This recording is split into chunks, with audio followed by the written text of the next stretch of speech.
नमस्कार दोस्त। आज हम सब रीजनिंग मैथ जो ट्रिकली है उसको कुछ महत्वपूर्ण प्रश्नों को देखेंगे जो कि परीक्षा के लिए आपको सहयोग कर सकता है। तो चलिए शुरू करते हैं अपना पहला प्रश्न। ये पहला प्रश्न आपका है कि यहाँ पर कुछ संख्याओं को जोड़ना है। पहला प्रश्न, कितनी संख्याओं को 10 संख्या होनी चाहिए, वो भी क्रम से, जैसे 96, 97, 98, 99, 100, 101, 102, 103, 104, 105, कुल 10 संख्या हैं।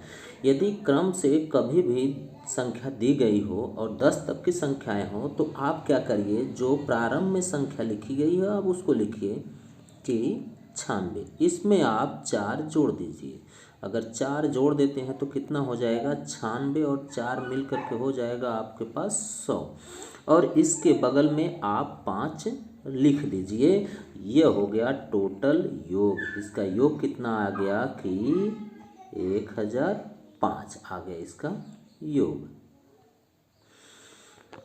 चलिए अगला प्रश्न, जैसे 1, 2, 3 ये क्रम से कितनी संख्या है, 10 है। तो आपको क्या करना है, पहली संख्या में 5 जोड़ना है। अगर आप पहली संख्या में 4 जोड़ना है तो एक में यदि आप 4 जोड़ देते हैं तो ये कितना हो गया, आप 5, और लास्ट में कितना लिख देना है, 5 आपको लिख देना है। तो कितना हो गया, 55। ये आपका आंसर हो गया।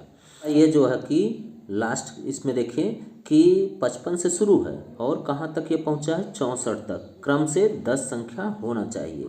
तो यहाँ पर पहली संख्या हम लिख लिए 55 और इसमें कितना जोड़ना है, 4 जोड़ना है। तो 4 जोड़ देंगे तो 55 4 कितना हो जाएगा, 59 हो जाएगा। और 59 के आगे कितना लिखना है, 5 लिख देना है। तो ये आपकी संख्या हो गई 595। इसका योग लगा आपको ये आसान है कि नहीं है। यदि आपको लगे कि यह अच्छा लग रहा है तो आप ज़रूर हमारे चैनल को सब्सक्राइब करिए। चलिए अगले प्रश्न की तरफ। यहाँ पे गुणा करना है। क्या करना है, यहाँ पे गुणा। जैसे 253 के साथ कितने से गुणा करना है, 999 से। तो इतना गुणा करेंगे तो ये ध्यान से आप देखिए कि शायद बहुत ही कम समय में आप गुणा कर सकते हैं कि 253 में से एक कम करके आप पहले लिख दीजिए। तो कितना लिखेंगे आप, 252 लिखेंगे।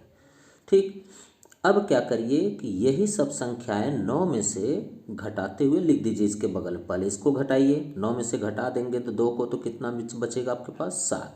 फिर 5 को घटा दीजिए तो कितना बचा, 4। फिर 2 को घटा दीजिए तो कितना बचा, 7। और ये आ गया इसका मल्टीप्लाई। इसका गुणा करने पर ये आंसर आएगा। जैसे अगला प्रश्न देख लिया जाए कि कितना है यहाँ पर, 548। तो आपको क्या करना, एक कम करके लिखना है। तो कितना लिखेंगे, 547। अब क्या करिए कि ये क्रम से घटा दीजिए 9 में से। तो 5 को 9 में से घटाएंगे तो कितना बचेगा, 4। 4 को घटा देंगे तो 5, 7 को घटा देंगे तो 2। अब यही इसका मल्टीप्लिकेशन जो है कि आ गया। देखिए बहुत ही आसान था। अगले प्रश्न की तरफ चला जाए। यहाँ पर देखिए कि किसी निश्चित धनराशि पर 2 वर्षों के लिए चक्रवृद्धि ब्याज 50 रुपया है तथा समान समयावधि के लिए साधारण ब्याज 48 रुपया है, तो ब्याज की वार्षिक दर क्या होगी। अगर इस तरह से प्रश्न पूछ लेता है तो आप क्या करिए कि पहले ब्याज देख लीजिए कितना हुआ। तो एक बार कितना था, 50 रुपये, और एक बार कितना हो गया, 48 रुपये। तो अंतर दोनों में कितना आ गया, 2, मतलब 2 रुपये ये दर मिला। और इसको आप प्रतिशत में बदल दीजिए तो कितने से गुणा करेंगे, 100 से। लेकिन बटे में कितना होना चाहिए, जो साधारण ब्याज है उसका आधा। तो साधारण ब्याज का आधा कर देंगे तो कितना हो गया, यह 24। 48 का आधा कितना हो गया, 24। काट दीजिए जरा। तो 4 से काट देंगे तो 4 छंग 24, 4 से इसको काट देंगे तो 25 चौका 100। अब 2 से काट दिए तो 2 एकम 2, 2 तिहाई 6, कितना आ गया, 25 बटे में 3%। या फिर इसको लिख सकते हैं 3 अठे 24, 8 सही 24 एक बचा तो 8 सही 1 बटे में 3%। ये आपका आंसर आ गया। देखिए बहुत ही आसान प्रश्न है। अगला प्रश्न आसानी से यह गुणा होगा कि ये पहली जो संख्या है इसका आप उल्टा कर दीजिए। तो 51 का उल्टा क्या होगा? 15 और 30 इसके बगल में उतार दीजिए, ये आ गया। इसका गुणा करने पर यही आंसर आएगा। दूसरा, पहली संख्या क्या है? 41, उल्टा करिए कितना आ जाएगा?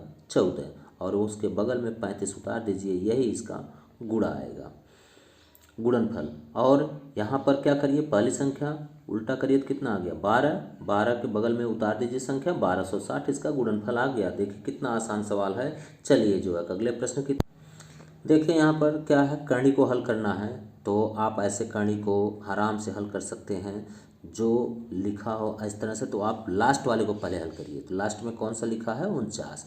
आपको पता है कि 49 का कितना हो जाएगा? 7 होता है। तो पहले 8 है तो 8 लिखिए, प्लस फिर से कड़ी में कितना मिला है? 57। अब यह है 57, फिर प्लस में कितना आ गया? इस कड़ी का मान कितना आ गया? तो 7 आया।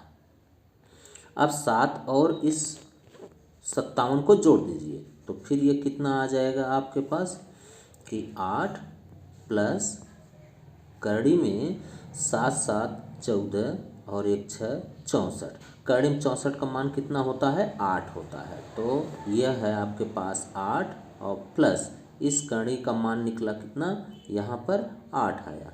अब 8 और 8 कितना हो गया है कड़ी में? 16, और कड़ी में 16 का मान कितना आया? 4। तो 4 ये इसका आंसर है। इस तरह से आप आसानी से सॉल्व कर लेंगे। अगला प्रश्न, एक कड़ी का और हल कर लिया जाए प्रश्न यहाँ पर। तो ये कितना है? कड़ी में 4 प्लस कड़ी में 44, और फिर प्लस कड़ी में 10,000 का मान 100 होता है, तो 100। अब इन दोनों को पहले जोड़ दीजिए, तब कितना हो गया ये? तो कड़ी में 4 प्लस 100, 44 कितना हो गया? कड़ी में 144। तो कितना आ गया? कड़ी में 4 और प्लस इस 144 का मान कितना होता है? 12। अब इन दोनों को जोड़ दीजिए तो कड़ी में कितना आ गया? 12 4 16, और कड़ी में 16 का मान कितना होता है? 4। इस तरह से आप स्टेप बाय स्टेप आसानी से हल कर लेंगे।